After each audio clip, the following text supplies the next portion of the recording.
This is Joshua Heston of stateoftheozarks.net, and I'm here at the beautiful Ozark Folk Center with none other than Riders in the Sky. Guys, it's great to have you here. Great to be here, Josh. This is Too Josh. Slim over here. And I'm Ranger Doug on this side. Now, you have, I did a little bit of research on your website, thanks to some folks. You have 1,171 Grand Ole Opry appearances under your belt. I think so. More than that, I think, by now. And we were there last night, as a matter of fact. Excellent. 6,100 plus concert appearances in all 50 states. Tonight is 68, 65. 6,865. 68, 65. Yeah, they're all numbered. And limited edition. Mm-hmm. And 2 Grammys. That's right. Yes. 2 Grammys. Yeah. And your tagline is bringing good beef to hungry people. That's what we do. That tell us about what coming up with that tagline. I was watching the movie Red River, the great John Wayne picture, and there's a part in it when he was getting ready to take the cattle to Abilene and draws his brand in the sand there by the Red River for Montgomery Cliff and says, we're going to take beef, this country's going to be, this is where the ranch is going to be, this is where the house is going to be, and this cattle's going to be here. There's going to be a lot more people coming, good people, strong people. They're going to need good beef for hungry people. And I said, whoa, that's the great line. Good beef for hungry people. Well, that's it. That's what started it. Yeah. That now your first public performance. Because we're a meaty band. We don't just do one thing. We entertain. It's a meaty meal. That's right. When you say, Ranger? There's 5 courses. Yes. We involve all the senses. Oh, I'm looking forward Probably to several it. that Especially probably should. smell. I know. Probably you really wish there wasn't going to be there. Your first public performance is Oh. listed as November 11th, 1977. Yes. I know. We're coming up on an anniversary here. When you started, did you have the vision for what was going to happen? Did you Vision. No, I don't think there was a vision. I think there was just a love of this music that we heard and nobody was doing anymore. And it was just a sense of fun. The first few shows were just fun. Once we started to get a good response, we started to say, no, we can take this someplace. This is fun. But at the very first, I'd say it was just a joy just to play that music. Yeah, it was just, and to work with each other too, because there's a strong friendship there as well. So. Yep. That now you are listed as a music historian, and you are a published author. Yes. With a background, a master's degree in literature from Vanderbilt. Yes. Tell me about what is the power or the sway of cowboy music, Western music for Americans? Well, I think it evokes. There's a nostalgic side to it, but I think the music itself is really appealing in its rhythm, in its harmony, and everybody enjoys seeing a virtuoso musician, and we have several in this group.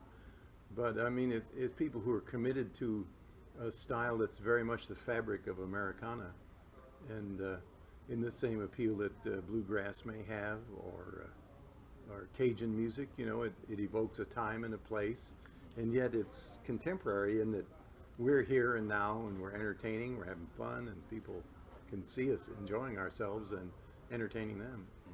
And it crosses all age boundaries. We get Sure little does. kids right up through really old people who remember it from when it was popular in the 30s and 40s. And it's something that everybody, people say, I like to come to your shows just to see the audience, because it's just spread so well. There aren't many showbiz acts that can do that, that just sort of make everybody feel good in some way. The older generation, as Slim said, has, their parents sang them these songs. Some of them, they were alive in that era. The middle generation, they like to laugh. They like to get away from the overdue mortgage and the surly teenager. and kids, for, a period of their life till they discover rap, kids love cowboy music. They love the feel, the rhythm, the outfits, they can relate to songs that tell a story, or that paint a picture of singing with your friends and being out on a horseback, and they don't know about broken hearts and cheating wives and falling off of bar stools. They don't know that stuff.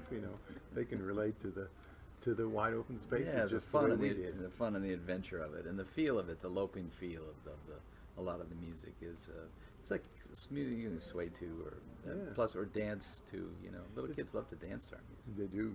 Yeah. It's very happy music in a way, and as you get older, you begin to listen more closely to the lyrics and how difficult the harmony is and how pretty it is to put together. And then there's that whole other aspect of the poetic side, the harmonic side, the musical side.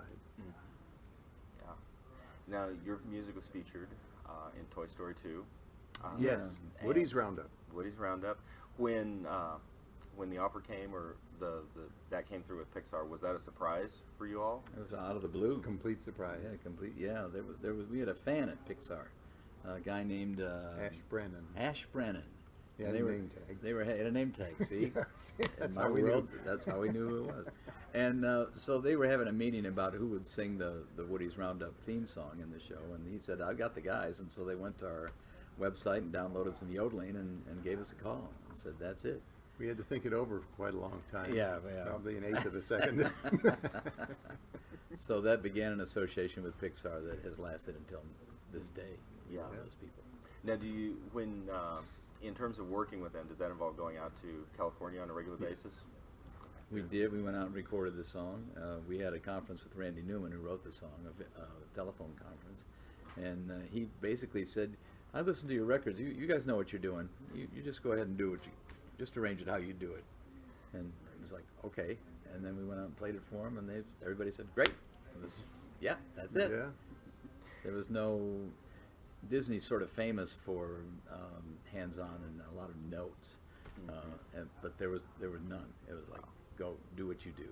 That's Yeah. good. And It was. And Pixar's a fabulous company. We did a couple more things. We did the music to the For the Birds short, and we had They a won the Oscar that little year. piece in. Yeah, they mentioned us on the Oscars. That was pretty cool. Mm-hmm. And we did a little tiny piece in Cars. We did something for Stanley, their little kids show, and we've done several things for Disney. Mm-hmm. We did a Monsters Incorporated album. That was the Yeah. second Grammy. Won another Grammy. As well, yeah. I dare say, in the history of the recording industry, the only album strictly about monsters by a strictly Western band. Yeah, I think that's pretty safe. I certainly can't think of another one. No, The Sons of the Pioneers, no. They got as far as the South Seas. They couldn't get to They monsters. couldn't though. get the monsters. That Too Slim, Yes. in some of the information I was reading, it listed you as central to Riders in the Sky comedy. What is your definition of cowboy comedy? It's just any comedy with a hat. That's good. Comedy has its own rules, and you just dress it up in different things, and so that's what it is. Wear a big hat and talk about Donald Trump, and Yeah, you got comedy. it. That's cowboy comedy. Exactly. It writes itself. You don't even have to say anything. Everybody's laughing. Everybody's laughing. You just say the name, and they're gone. That's good. That's good. That's comedy gold right there. Of course, I did a little bit of digging. I noted that you appeared in a Jessica Lange movie in 1985 about We did. about Patsy Cline. Sweet Dreams. Yeah. Yeah. What was that like? We were the backup band. We were the Jordanaires. We were the Jordanaires, basically, yeah. Yeah, on the stage of the Opry. Yeah. We didn't wear hats. No, we didn't wear hats. That No. was weird. Yeah, and I had to shave my mustache. Yeah. Yeah. It was, but for art. Yeah. But we were supposed to be in the movie a bunch more, but we went to Alaska. We had a whole Alaskan tour that winter, so we missed a lot of the filming, and they had to trot out these other bozos instead of us. But That's unfortunate. yeah, I know. But that's showbiz. That lost my question. You all have served thus far under 6 presidents and had White House appearances. Yes. Yeah, we played for Clinton at the big congressional bash, and for Bush at a big congressional bash. Same thing. and- It's that yearly barbecue. that yeah, we- and the egg roll, the big Easter egg roll we've been to. Yeah. Played at And- the inauguration one Yeah, year. yeah, played inauguration for, who was that? Reagan. Reagan? No, we took a lot of heat for that. Mhm. No, it's tough. Our liberal fans were not happy Liberal with it. fans. How could you? Oh, man. It was tough. Really tough. With your schedule and the number of dates that you regularly perform, it puts you at a very grassroots level with Americans. Do you see a change from when you started interacting with the American population 35 years ago to now? An interesting question. A change in what sense? Are people different than they were 30 years ago? Not our audience. I think they're people who like acoustic music, who like to laugh, and who appreciate tradition. I think they were that way from the start. They're older. Yeah, Older. gray hair, but Yeah. Yeah. But we get the kids too. yeah, still. The kids love us. You know, the kids love it. They just come and dance, and we get them up on stage, and they sing a song with us at a lot of our shows, and it's fabulous. It's just great. That really last question. Favorite Arkansas story? We're here in the middle of Arkansas Ozarks. Oh man, there's so much great history here. We were talking about Glenn Orland, the late great, and Jimmy Driftwood is a great hero of ours from here, and of course Grandpa Jones. I got a pair of boots that Grandpa gave me, so this is a thrill to be here in the Ozark Folk Center. Sure is. First thing my wife and I did, my current wife, when we got married, was come out to the hot springs and enjoy rural Arkansas. We love it here. Great state, and always had a nice following here. Very early in our career, we played the Arkansas State Fair. We played the State Fair in Little Rock. Yeah. Yeah, and we played next to the bee exhibit. It was like it was in this building, and there was like the bee and the quilt and the surge milker and a little tiny stage, us there, and these folding chairs in front of it. It was great. It was one of our first state fairs. Very early on. Yeah. Yeah, That's awesome. About We'll talk about 1979. baby cakes later after the tape's off. Yeah. Well, it is of course an honor to get to interview you, and wonderful to have you back here in Arkansas. Thank Thanks, you. Joshua. Delighted Right. to be here. Let's ride, Ranger Doug. Hit him up! Come on, so long, everybody.